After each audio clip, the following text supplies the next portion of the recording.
যেটা ভাবা হচ্ছিল আইএসএফ ধীরে ধীরে বিস্তার করবে, একটা স্টেট পার্টি হিসাবে মেইন অপোজিশন হিসাবে উঠে আসবে এবং মমতা ব্যানার্জিকে বেগ দেবে, তার হচ্ছে না। এখন দেখা যাবে হয়তো আইএসএফ ওই নওশাদ সিদ্দিকের একটি বিধানসভা সিট নিয়েই খুশি থাকতে হবে আইএসএফকে। কিন্তু বড় কিছু করতে গেলে সময় দিতে হয়, লোভ সম্বরণ করতে হয়, সবাইকে জিততে হয়, সাহস রাখতে হয়। নওশাদ সিদ্দিকী সেই কথাগুলো হয়তো ভুলে গেছেন বা সামনে এমন কিছু পেয়েছেন, তার কাছে এটাই বড় মনে হয়েছে।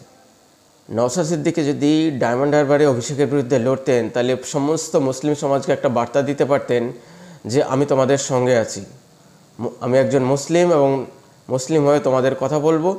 সঙ্গে আরও কিছু যদি হিন্দু ভোট অ্যাড হয়ে যেত, নওশাদ সিদ্দিকী কিন্তু পশ্চিমবাংলায় একটা বড় ফোর্স হতো, একটা বড় লিডার হয়ে উভরে আসতেন।